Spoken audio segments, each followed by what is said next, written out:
India, officially the Republic of India, is a country in South Asia. It is the seventh largest country by area, the most populous country as of June 2023, and from the time of its independence in 1947, the world's most populous democracy. Bounded by the Indian Ocean on the south, the Arabian Sea on the southwest, and the Bay of Bengal on the southeast, it shares land borders with Pakistan to the west, China, Nepal, and Bhutan to the north, and Bangladesh and Myanmar to the east. In the Indian Ocean, India is in the vicinity of Sri Lanka and the Maldives. Its Andaman and Nicobar Islands share a maritime border with Thailand, Myanmar, and Indonesia. Modern humans arrived on the Indian subcontinent from Africa no later than 55,000 years ago. Their long occupation, initially in varying forms of isolation as hunter-gatherers, has made the region highly diverse, second only to Africa in human genetic diversity. Settled life emerged on the subcontinent in the western margins of the Indus River basin 9,000 years ago, evolving gradually into the Indus Valley civilization of the 3rd millennium BCE. By 1200 BCE, an archaic form of Sanskrit, an Indo-European language, had diffused into India from the northwest. Its evidence today is found in the hymns of the Rigveda. Preserved by an oral tradition that was resolutely vigilant, the Rigveda records the dawning of Hinduism in India. The Dravidian languages of India were supplanted in the northern and western regions. By 400 BCE, stratification and exclusion by caste had emerged within Hinduism, and Buddhism and Jainism had arisen, proclaiming social orders unlinked to heredity. Early political consolidations gave rise to the Lusanid Maurya and Gupta empires based in the Ganges basin. Their collective era was suffused with wide-ranging creativity, but also marked by the declining status of women, and the incorporation of untouchability into an organized system of belief. In South India, the Middle Kingdoms exported Dravidian languages, scripts and religious cultures to the kingdoms of Southeast Asia.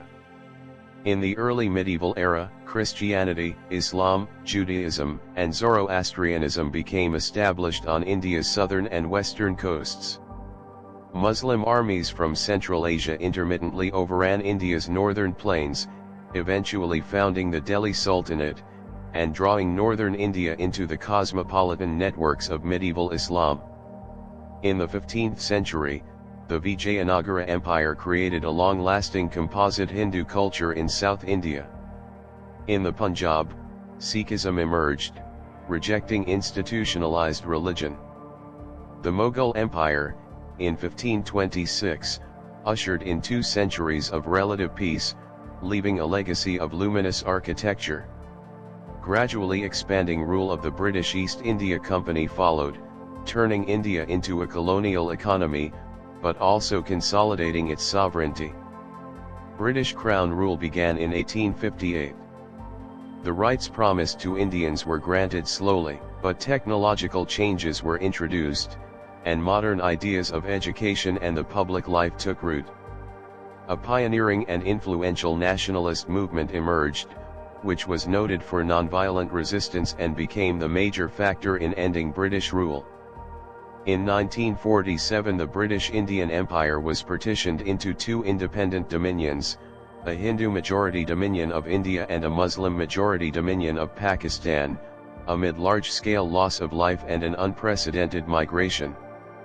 India has been a federal republic since 1950, governed through a democratic parliamentary system.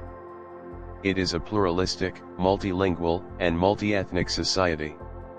India's population grew from 361 million in 1951 to almost 1.4 billion in 2022. During the same time, its nominal per capita income increased from US $64 annually to US $2,601, and its literacy rate from 16.6% to 74%. From being a comparatively destitute country in 1951, India has become a fast-growing major economy and a hub for information technology services, with an expanding middle class. India has a space program with several planned or completed extraterrestrial missions. Indian movies, music, and spiritual teachings play an increasing role in global culture. India has substantially reduced its rate of poverty, though at the cost of increasing economic inequality. India is a nuclear weapon state, which ranks high in military expenditure. It has disputes over Kashmir with its neighbors, Pakistan and China, unresolved since the mid-20th century.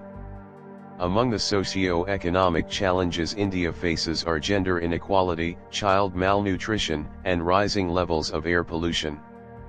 India's land is megadiverse, with 4 biodiversity hotspots.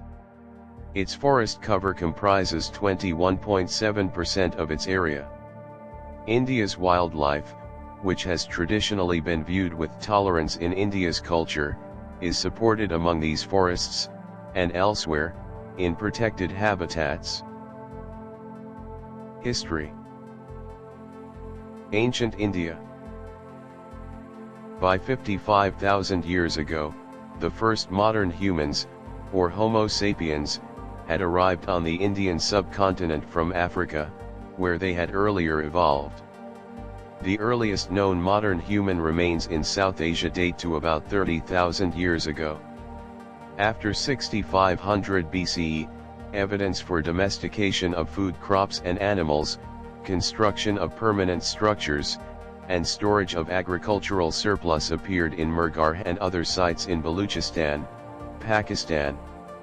These gradually developed into the Indus Valley Civilization, the first urban culture in South Asia, which flourished during 2500 to 1900 BCE in Pakistan and western India. Centered around cities such as Mohenjo-daro, Harappa, Dholavira, and Kalibangan, and relying on varied forms of subsistence, the civilization engaged robustly in crafts production and wide-ranging trade. During the period 2000 to 500 BCE, many regions of the subcontinent transitioned from the Chalcolithic cultures to the Iron Age ones. The Vedas, the oldest scriptures associated with Hinduism, were composed during this period, and historians have analyzed these to posit a Vedic culture in the Punjab region and the Upper Gangetic Plain. Most historians also consider this period to have encompassed several waves of Indo-Aryan migration into the subcontinent from the northwest. The caste system, which created a hierarchy of priests, warriors, and free peasants, but which excluded indigenous peoples by labeling their occupations impure, arose during this period. On the Deccan Plateau, archaeological evidence from this period suggests the existence of a chiefdom stage of political organization. In South India, a progression to sedentary life is indicated by the large number of megalithic monuments dating from this period, as well as by nearby traces of agriculture, irrigation tanks, and craft traditions. In the late Vedic period, around the 6th century BCE, the small states and chiefdoms of the Ganges Plain and the northwestern regions had consolidated into 16 major oligarchies and monarchies that were known as the Mahajanapadas. The emerging urbanization gave rise to non-Vedic religious movements, 2 of which became independent religions. Jainism came into prominence during the life of its exemplar, Mahavira. Buddhism, based on the teachings of Gautama Buddha, attracted followers from all social classes excepting the middle class. Chronicling the life of the Buddha was central to the beginnings of recorded history in India. In an age of increasing urban wealth, both religions held up renunciation as an ideal, and both established long-lasting monastic traditions. Politically, by the 3rd century BCE, the kingdom of Magadha had annexed or reduced other states to emerge as the Mauryan Empire. The empire was once thought to have controlled most of the subcontinent except the far south, but its core regions are now thought to have been separated by large autonomous areas. The Mauryan kings are known as much for their empire building and determined management of public life as for Ashoka's renunciation of militarism and far-flung advocacy of the Buddhist Dhamma. The Sangam literature of the Tamil language reveals that, between 200 BCE and 200 CE, the southern peninsula was ruled by the Cheras, the Cholas, and the Pandyas, dynasties that traded extensively with the Roman Empire and with West and Southeast Asia. In North India, Hinduism asserted patriarchal control within the family, leading to increased subordination of women. By the 4th and 5th centuries, the Gupta Empire had created a complex system of administration and taxation in the greater Ganges plain. This system became a model for later Indian kingdoms. Under the Guptas, a renewed Hinduism based on devotion, rather than the management of ritual, began to assert itself. This renewal was reflected in a flowering of sculpture and architecture, which found patrons among an urban elite. Classical Sanskrit literature flowered as well, and Indian science, astronomy, medicine, and mathematics made significant advances. Medieval India. The Indian early medieval age, from 600 to 1200 CE, is defined by regional kingdoms and cultural diversity. When Harsha of Kannauj, who ruled much of the Indo-Gangetic plain from 606 to 647 CE, attempted to expand southwards, he was defeated by the Chalukya ruler of the Deccan. When his successor attempted to expand eastwards, he was defeated by the Pala king of Bengal. When the Chalukyas attempted to expand southwards, they were defeated by the Pallavas from farther south, who in turn were opposed by the Pandyas and the Cholas from still farther south. No ruler of this period was able to create an empire and consistently control lands much beyond their core region. During this time, pastoral peoples, whose land had been cleared to make way for the growing agricultural economy, were accommodated within caste society, as were new non-traditional ruling classes. The caste system consequently began to show regional differences. In the 6th and 7th centuries, the first devotional hymns were created in the Tamil language. They were imitated all over India and led to both the resurgence of Hinduism and the development of all modern languages of the subcontinent. Indian royalty, big and small, and the temples they patronized drew citizens in great numbers to the capital cities, which became economic hubs as well. Temple towns of various sizes began to appear everywhere as India underwent another urbanization.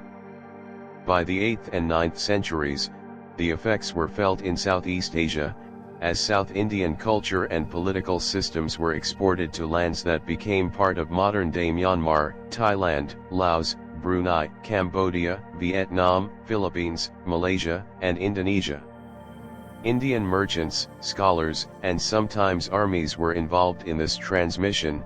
Southeast Asians took the initiative as well, with many sojourning in Indian seminaries and translating Buddhist and Hindu texts into their languages.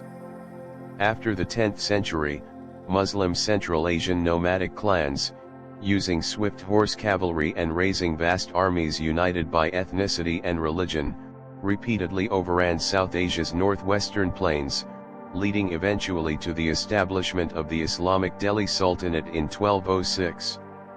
The Sultanate was to control much of North India and to make many forays into South India. Although at first disruptive for the Indian elites, the Sultanate largely left its vast non-Muslim subject population to its own laws and customs. By repeatedly repulsing Mongol raiders in the 13th century, the Sultanate saved India from the devastation visited on West and Central Asia, setting the scene for centuries of migration of fleeing soldiers, learned men, mystics, traders, artists, and artisans from that region into the subcontinent, thereby creating a syncretic Indo-Islamic culture in the north. The Sultanate's raiding and weakening of the regional kingdoms of South India paved the way for the indigenous Vijayanagara Empire, embracing a strong Shaivite tradition and building upon the military technology of the Sultanate. The empire came to control much of peninsular India, and was to influence South Indian society for long afterwards. Early modern India.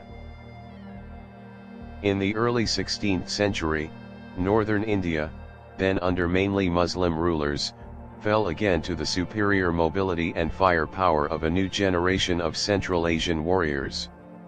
The resulting Mughal Empire did not stamp out the local societies it came to rule. Instead, it balanced and pacified them through new administrative practices and diverse and inclusive ruling elites, leading to more systematic, centralized, and uniform rule. Eschewing tribal bonds and Islamic identity, especially under Akbar, the Mughals united their far-flung realms through loyalty, expressed through a Persianized culture, to an emperor who had near-divine status. The Mughal state's economic policies, deriving most revenues from agriculture and mandating that taxes be paid in the well-regulated silver currency, caused peasants and artisans to enter larger markets. The relative peace maintained by the empire during much of the 17th century was a factor in India's economic expansion, resulting in greater patronage of painting, literary forms, textiles, and architecture. Newly coherent social groups in northern and western India, such as the Marathas, the Rajputs, and the Sikhs, gained military and governing ambitions during Mughal rule, which, through collaboration or adversity, gave them both recognition and military experience. Expanding commerce during Mughal rule gave rise to new Indian commercial and political elites along the coasts of southern and eastern India. As the empire disintegrated, many among these elites were able to seek and control their own affairs. By the early 18th century, with the lines between commercial and political dominance being increasingly blurred, a number of European trading companies, including the English East India Company, had established coastal outposts. The East India Company's control of the seas, greater resources, and more advanced military training and technology led it to increasingly assert its military strength and caused it to become attractive to a portion of the Indian elite. These factors were crucial in allowing the company to gain control over the Bengal region by 1765 and sideline the other European companies. Its further access to the riches of Bengal and the subsequent increased strength and size of its army enabled it to annex or subdue most of India by the 1820s. India was then no longer exporting manufactured goods as it long had, but was instead supplying the British Empire with raw materials. Many historians consider this to be the onset of India's colonial period. By this time, with its economic power severely curtailed by the British Parliament and having effectively been made an arm of British administration, the East India Company began more consciously to enter non-economic arenas, including education, social reform, and culture. Modern India. Historians consider India's modern age to have begun sometime between 1848 and 1885. The appointment in 1848 of Lord Dalhousie as Governor-General of the East India Company set the stage for changes essential to a modern state. These included the consolidation and demarcation of sovereignty, the surveillance of the population, and the education of citizens. Technological changes among them, railways, canals, and the telegraph were introduced not long after their introduction in Europe. However, disaffection with the company also grew during this time and set off the Indian Rebellion of 1857. Fed by diverse resentments and perceptions, including invasive British-style social reforms, harsh land taxes, and summary treatment of some rich landowners and princes, the rebellion rocked many regions of northern and central India and shook the foundations of company rule. Although the rebellion was suppressed by 1858, it led to the dissolution of the East India Company and the direct administration of India by the British government. Proclaiming a unitary state and a gradual but limited British-style parliamentary system, the new rulers also protected princes and landed gentry as a feudal safeguard against future unrest. In the decades following, public life gradually emerged all over India, leading eventually to the founding of the Indian National Congress in 1885. The rush of technology and the commercialization of agriculture in the second half of the 19th century was marked by economic setbacks, and many small farmers became dependent on the whims of faraway markets. There was an increase in the number of large-scale famines, and, despite the risks of infrastructure development borne by Indian taxpayers, little industrial employment was generated for Indians. There were also salutary effects. Commercial cropping, especially in the newly canaled Punjab, led to increased food production for internal consumption. The railway network provided critical famine relief, notably reduced the cost of moving goods, and helped nascent Indian-owned industry. After World War I, in which approximately 1 million Indians served, a new period began. It was marked by British reforms but also repressive legislation, by more strident Indian calls for self-rule, and by the beginnings of a non-violent movement of non-cooperation, of which Mahatma Gandhi would become the leader and enduring symbol. During the 1930s, slow legislative reform was enacted by the British. The Indian National Congress won victories in the resulting elections. The next decade was beset with crises: Indian participation in World War II, the Congress's final push for non-cooperation, and an upsurge of Muslim nationalism. All were capped by the advent of independence in 1947, but tempered by the partition of India into two states, India and Pakistan. Vital to India's self-image as an independent nation was its constitution, completed in 1950, which put in place a secular and democratic republic. Per the London Declaration, India retained its membership of the Commonwealth, becoming the first republic within it. Economic liberalization, which began in the 1980s, and the collaboration with Soviet Union for technical know-how, has created a large urban middle class, transformed India into one of the world's fastest-growing economies, and increased its geopolitical clout. Yet, India is also shaped by seemingly unyielding poverty, both rural and urban, by religious and caste-related violence, by Maoist-inspired Naxalite insurgencies, and by separatism in Jammu and Kashmir and in northeast India. It has unresolved territorial disputes with China and with Pakistan. India's sustained democratic freedoms are unique among the world's newer nations. However, in spite of its recent economic successes, freedom from want for its disadvantaged population remains a goal yet to be achieved. Politics. A parliamentary republic with a multi-party system, India has 6 recognized national parties, including the Indian National Congress and the Bharatiya Janata Party, and more than 50 regional parties. The Congress is considered center in Indian political culture, and the BJP right-wing. For most of the period between 1950, when India first became a republic, and the late 1980s, the Congress held a majority in the parliament. Since then, however, it has increasingly shared the political stage with the BJP, as well as with powerful regional parties which have often forced the creation of multi-party coalition governments at the center. In the Republic of India's first 3 general elections, in 1951, 1957, and 1962, the Pandit Jawaharlal Nehru-led Congress won easy victories.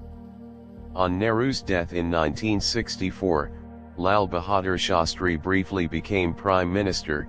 He was succeeded, after his own unexpected death in 1966, by Nehru's daughter Indira Gandhi, who went on to lead the Congress to election victories in 1967 and 1971.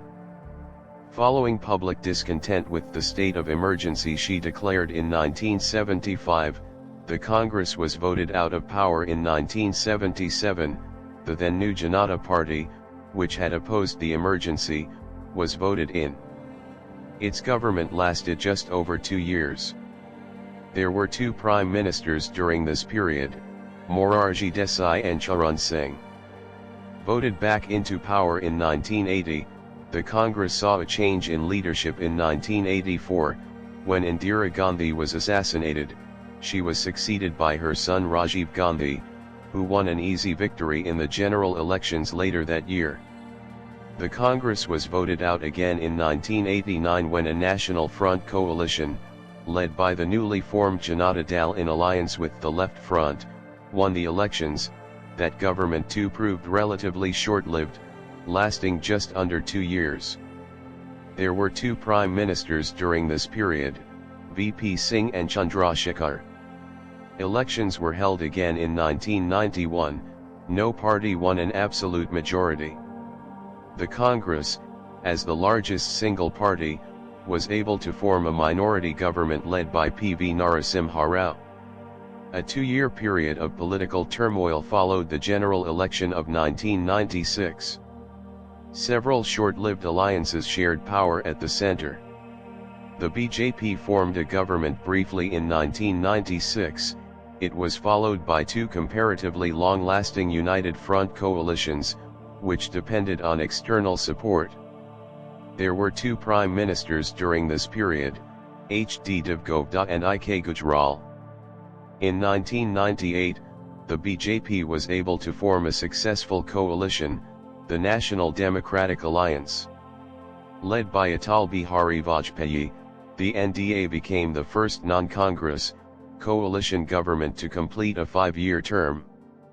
Again in the 2004 Indian general elections, no party won an absolute majority, but the Congress emerged as the largest single party, forming another successful coalition, the United Progressive Alliance. It had the support of left-leaning parties and MPs who opposed the BJP. The UPA returned to power in the 2009 general election with increased numbers, and it no longer required external support from India's communist parties. That year, Manmohan Singh became the first prime minister since Jawaharlal Nehru in 1957 and 1962 to be re-elected to a consecutive 5-year term. In the 2014 general election, the BJP became the first political party since 1984 to win a majority and govern without the support of other parties. In the 2019 general election, the BJP was victorious again. The incumbent Prime Minister is Narendra Modi, a former Chief Minister of Gujarat. On July 22, 2022, Draupadi Murmu was elected India's 15th President and took the oath of office on July 25, 2022. Government. India is a federation with a parliamentary system governed under the Constitution of India, the country's supreme legal document. It is a constitutional republic. Federalism in India defines the power distribution between the Union and the states. The Constitution of India, which came into effect on January 26, 1950, originally stated India to be a sovereign, democratic republic. This characterization was amended in 1971 to a sovereign, socialist, secular, democratic republic.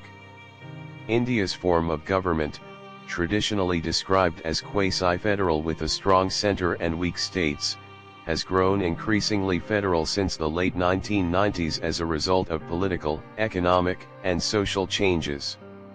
The Government of India comprises 3 branches. Executive. The President of India is the ceremonial head of state, who is elected indirectly for a 5-year term by an electoral college comprising members of national and state legislatures. The Prime Minister of India is the head of government and exercises most executive power. Appointed by the President, the Prime Minister is by convention supported by the party or political alliance having a majority of seats in the lower house of Parliament. The executive of the Indian government consists of the President, the Vice President, and the Union Council of Ministers, with the Cabinet being its executive committee headed by the Prime Minister. Any minister holding a portfolio must be a member of one of the Houses of Parliament. In the Indian parliamentary system, the executive is subordinate to the legislature. The Prime Minister and their council are directly responsible to the lower house of the Parliament. Civil servants act as permanent executives and all decisions of the executive are implemented by them. Legislature. The legislature of India is the bicameral parliament. Operating under a Westminster-style parliamentary system, it comprises an upper house called the Rajya Sabha and a lower house called the Lok Sabha. The Rajya Sabha is a permanent body of 245 members who serve staggered 6-year terms. Most are elected indirectly by the state and union territorial legislatures in numbers proportional to their state's share of the national population. All but 2 of the Lok Sabha's 545 members are elected directly by popular vote. They represent single-member constituencies for 5-year terms. 2 seats of parliament, reserved for Anglo-Indians in the Article 331, have been scrapped. Judiciary. India has a 3-tier unitary independent judiciary comprising the Supreme Court, headed by the Chief Justice of India, 25 high courts, and a large number of trial courts.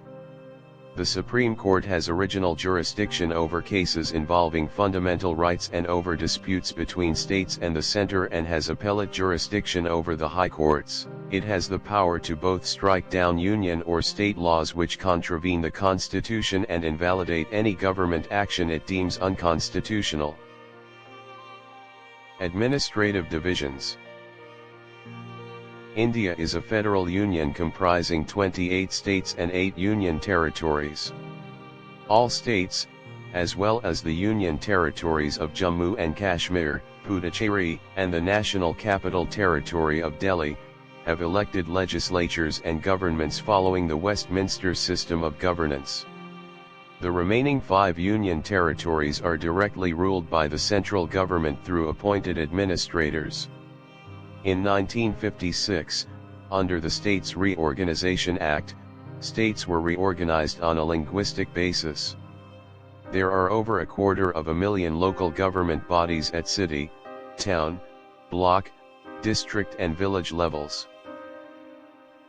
Economy. According to the International Monetary Fund, the Indian economy in 2022 was nominally worth 3.46 trillion. It was the 5th largest economy by market exchange rates and is, around 11.6 trillion, the 3rd largest by purchasing power parity. With its average annual GDP growth rate of 5.8% over the past 2 decades, and reaching 6.1% during 2011 to 2012, India is one of the world's fastest growing economies. However, the country ranks 139th in the world in nominal GDP per capita and 118th in GDP per capita at PPP. Until 1991, all Indian governments followed protectionist policies that were influenced by socialist economics. Widespread state intervention and regulation largely walled the economy off from the outside world. An acute balance of payments crisis in 1991 forced the nation to liberalize its economy. Since then, it has moved increasingly towards a free market system by emphasizing both foreign trade and direct investment inflows. India has been a member of World Trade Organization since January 1, 1995. The 522 million worker Indian labor force is the world's 2nd largest, as of 2017. The service sector makes up 55.6% of GDP, the industrial sector 26.3% and the agricultural sector 18.1%. India's foreign exchange remittances of US $100 billion in 2022, highest in the world, were contributed to its economy by 32 million Indians working in foreign countries. Major agricultural products include rice, wheat, oilseed, cotton, jute, tea, sugarcane, and potatoes. Major industries include textiles, telecommunications, chemicals, pharmaceuticals, biotechnology, food processing, steel, transport equipment, cement, mining, petroleum, machinery, and software. In 2006, the share of external trade in India's GDP stood at 24%, up from 6% in 1985. In 2008, India's share of world trade was 1.7%. In 2021, India was the world's 9th largest importer and the 16th largest exporter.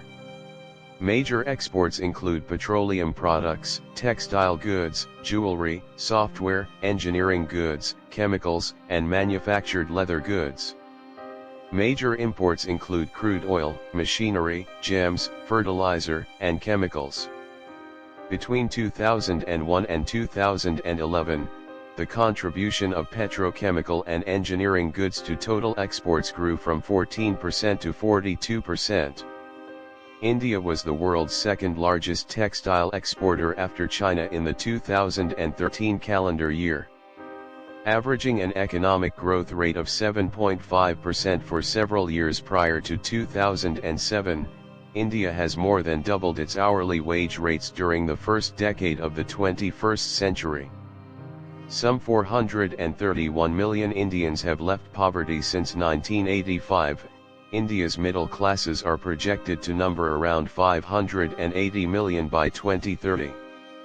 Though ranking 68th in global competitiveness, as of 2010, India ranks 17th in financial market sophistication, 24th in the banking sector, 44th in business sophistication, and 39th in innovation, ahead of several advanced economies. With 7 of the world's top 15 information technology outsourcing companies based in India, as of 2009, the country is viewed as the second most favorable outsourcing destination after the United States.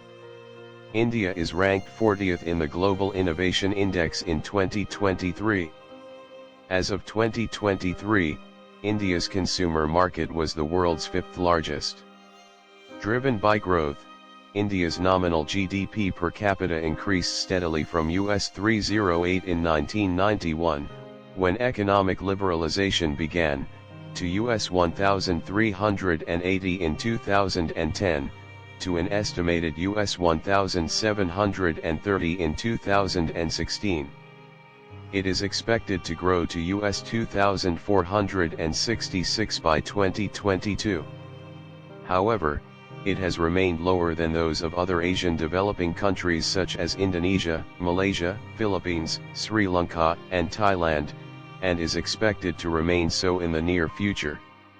According to a 2011 PricewaterhouseCoopers report, India's GDP at purchasing power parity could overtake that of the United States by 2045. During the next 4 decades, Indian GDP is expected to grow at an annualized average of 8%, making it potentially the world's fastest growing major economy until 2050. The report highlights key growth factors: a young and rapidly growing working age population, growth in the manufacturing sector because of rising education and engineering skill levels, and sustained growth of the consumer market driven by a rapidly growing middle class.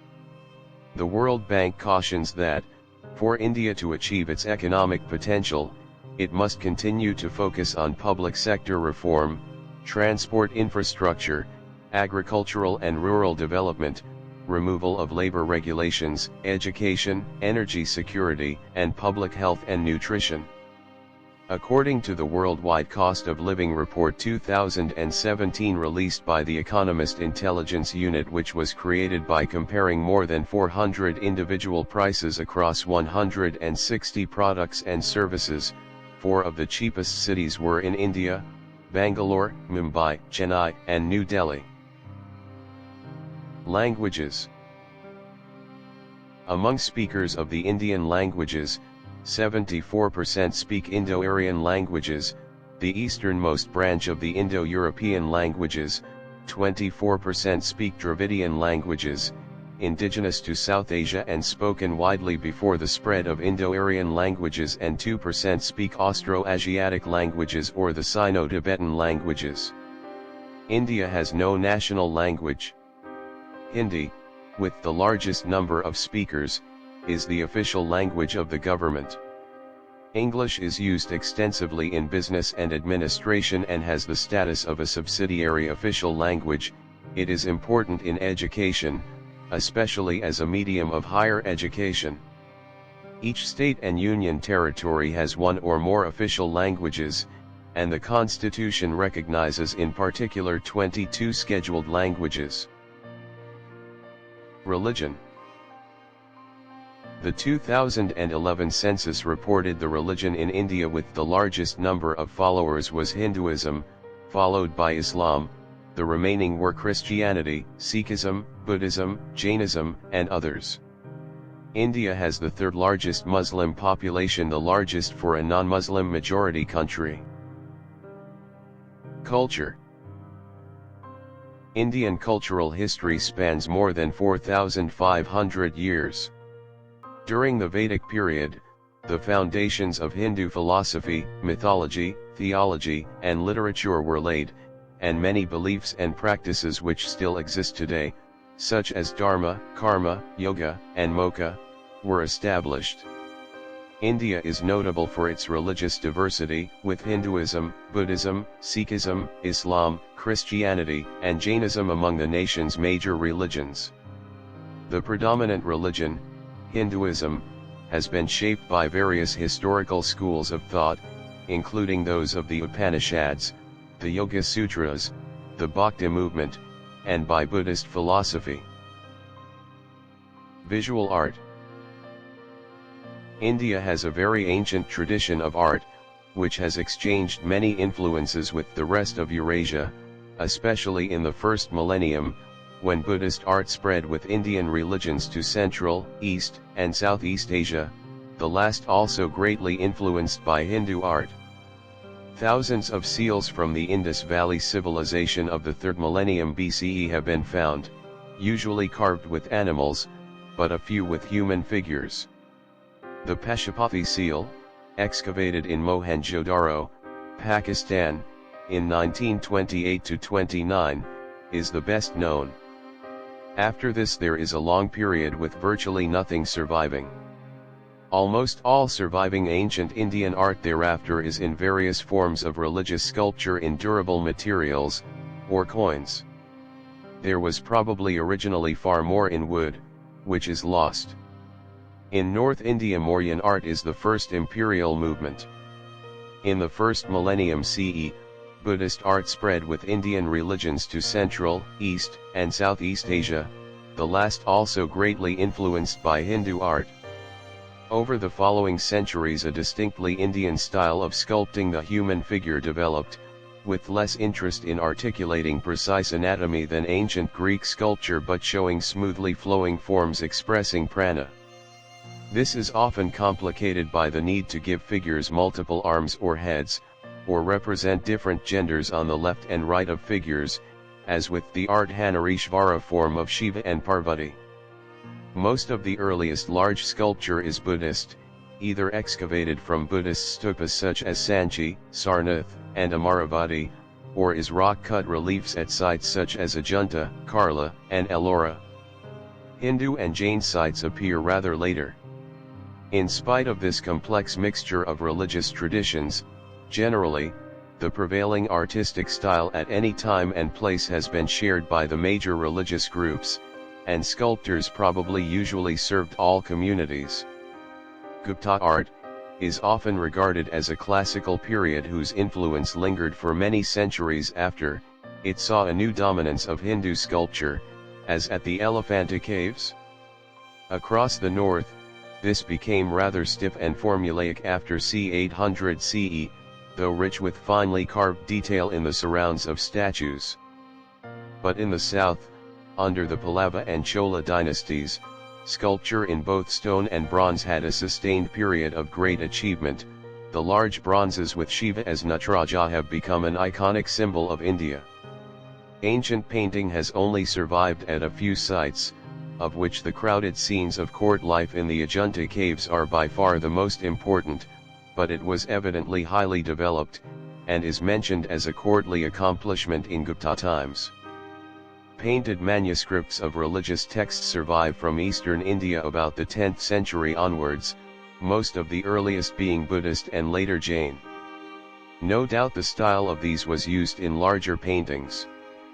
The Persian-derived Deccan painting, starting just before the Mughal miniature, between them give the first large body of secular painting, with an emphasis on portraits, and the recording of princely pleasures and wars. The style spread to Hindu courts, especially among the Rajputs, and developed a variety of styles, with the smaller courts often the most innovative, with figures such as Nihal Chand and Nain Sukh. As a market developed among European residents, it was supplied by company painting by Indian artists with considerable Western influence. In the 19th century, cheap Kalighat paintings of gods and everyday life, done on paper, were urban folk art from Calcutta, which later saw the Bengal School of Art, reflecting the art colleges founded by the British, the first movement in modern Indian painting. Architecture. Much of Indian architecture, including the Taj Mahal, other works of Indo-Islamic Mughal architecture, and South Indian architecture, blends ancient local traditions with imported styles. Vernacular architecture is also regional in its flavors. Vastu Shastra, literally science of construction or architecture and ascribed to Mamuni Mayan, explores how the laws of nature affect human dwellings. It employs precise geometry and directional alignments to reflect perceived cosmic constructs. As applied in Hindu temple architecture, it is influenced by the Shilpa Shastras, a series of foundational texts whose basic mythological form is the Vastu Purusha Mandala, a square that embodied the Absolute. The Taj Mahal, built in Agra between 1631 and 1648 by orders of Mughal Emperor Shah Jahan in memory of his wife, has been described in the UNESCO World Heritage List as the jewel of Muslim art in India and one of the universally admired masterpieces of the world's heritage. Indo-Saracenic Revival architecture, developed by the British in the late 19th century, drew on Indo-Islamic architecture. Literature. The earliest literature in India, composed between 1500 BCE and 1200 CE, was in the Sanskrit language. Major works of Sanskrit literature include the Rigveda, the epics, Mahabharata and the Ramayana, Abhijanane Zakuntalam and other dramas of Kalidasa and Mahakavya poetry. In Tamil literature, the Sangam literature consisting of 2,381 poems, composed by 473 poets, is the earliest work. From the 14th to the 18th centuries, India's literary traditions went through a period of drastic change because of the emergence of devotional poets like Kabir, Tulsidas, and Guru Nanak. This period was characterized by a varied and wide spectrum of thought and expression. As a consequence, medieval Indian literary works differed significantly from classical traditions. In the 19th century, Indian writers took a new interest in social questions and psychological descriptions. In the 20th century, Indian literature was influenced by the works of the Bengali poet, author, and philosopher Rabindranath Tagore, who was a recipient of the Nobel Prize in Literature. Society. Traditional Indian society is sometimes defined by social hierarchy. The Indian caste system embodies much of the social stratification and many of the social restrictions found on the Indian subcontinent. Social classes are defined by thousands of endogamous hereditary groups, often termed as jatis, or castes. India abolished untouchability in 1950 with the adoption of the Constitution and has since enacted other anti-discriminatory laws and social welfare initiatives. Family values are important in the Indian tradition, and multi-generational patrilineal joint families have been the norm in India, though nuclear families are becoming common in urban areas. An overwhelming majority of Indians, with their consent, have their marriages arranged by their parents or other family elders. Marriage is thought to be for life, and the divorce rate is extremely low, with less than 1 in 1,000 marriages ending in divorce. Child marriages are common, especially in rural areas. Many women wed before reaching 18, which is their legal marriageable age. Female infanticide in India, and lately female feticide, have created skewed gender ratios. The number of missing women in the country quadrupled from 15 million to 63 million in the 50-year period ending in 2014, faster than the population growth during the same period, and constituting 20% of India's female electorate. According to an Indian government study, an additional 21 million girls are unwanted and do not receive adequate care. Despite a government ban on sex-selective feticide, the practice remains commonplace in India, the result of a preference for boys in a patriarchal society. The payment of dowry, although illegal, remains widespread across class lines. Deaths resulting from dowry, mostly from bride burning, are on the rise, despite stringent anti-dowry laws. Many Indian festivals are religious in origin. The best known include Diwali, Ganesh Chaturthi, Thai Pongal, Holi, Durga Puja, Eid ul-Fitr, Bakr Eid, Christmas, and Vaisakhi. Education. In the 2011 census, about 73% of the population was literate, with 81% for men and 65% for women. This compares to 1981 when the respective rates were 41%, 53%, and 29%. In 1951 the rates were 18%, 27%, and 9%. In 1921 the rates 7%, 12%, and 2%. In 1891 they were 5%, 9%, and 1%, according to Ludhika Chaudhary. In 1911 there were under 3 primary schools for every 10 villages. Statistically, more caste and religious diversity reduced private spending. Primary schools taught literacy, so local diversity limited its growth. The education system of India is the world's second largest. India has over 900 universities, 40,000 colleges, and 1.5 million schools.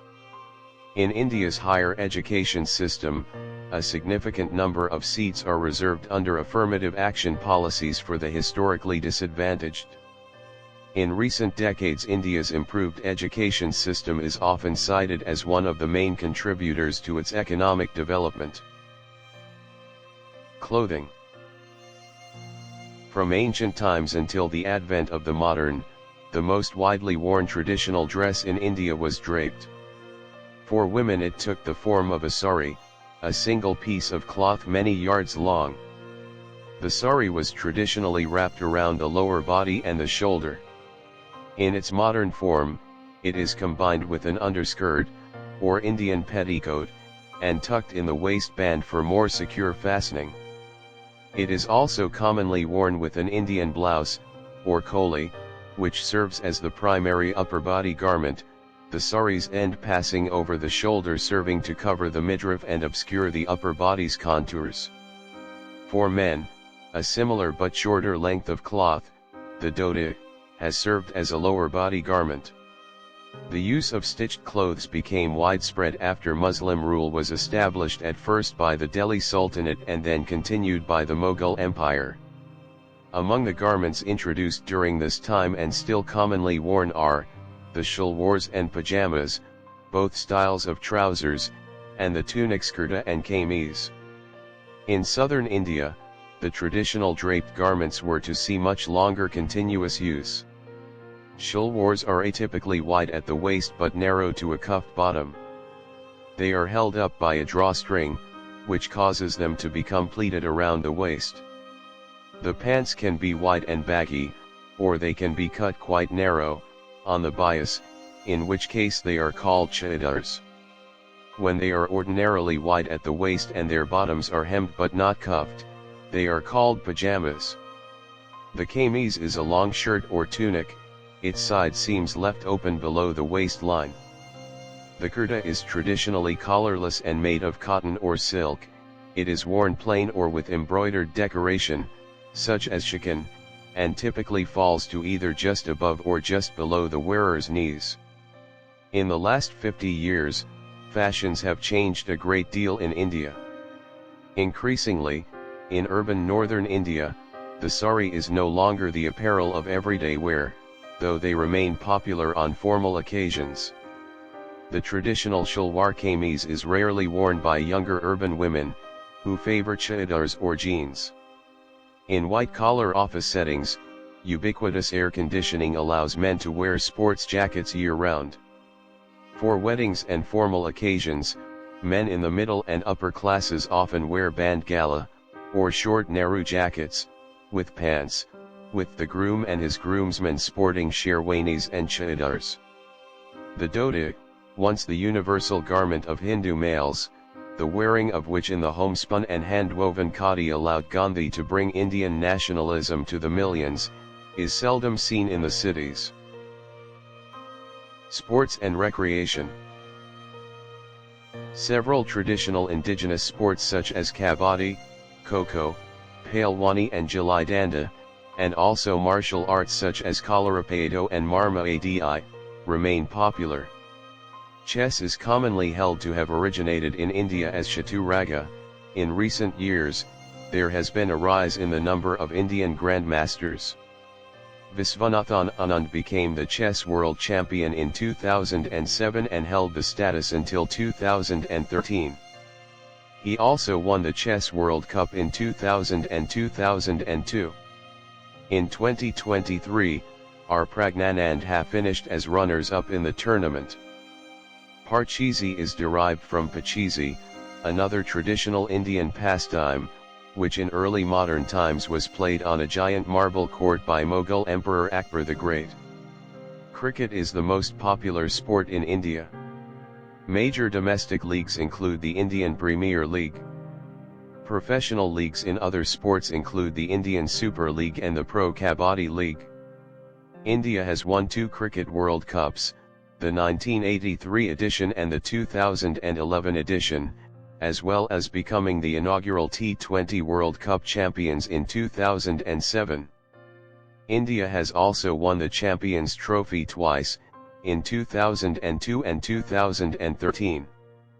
The only edition of the World Championship of Cricket was won by India in 1985. India also has 8 field hockey gold medals in the Summer Olympics. The improved results garnered by the Indian Davis Cup team and other tennis players in the early 2010s have made tennis increasingly popular in the country. India has a comparatively strong presence in shooting sports, and has won several medals at the Olympics, the World Shooting Championships, and the Commonwealth Games.